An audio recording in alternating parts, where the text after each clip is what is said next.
ครับอยู่ในช่องบอสป3ครับวันนี้เราจะไป SMR ในคลิปแรกกันนะครับทุกคนฟังเสียงนะอร่อยแน่นอน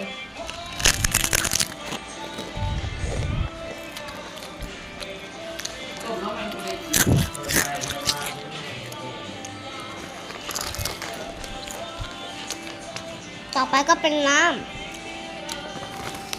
ทุกคนฟังเสียงนะ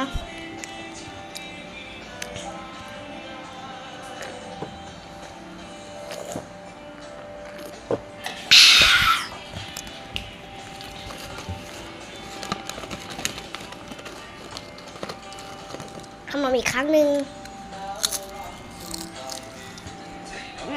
อร่อย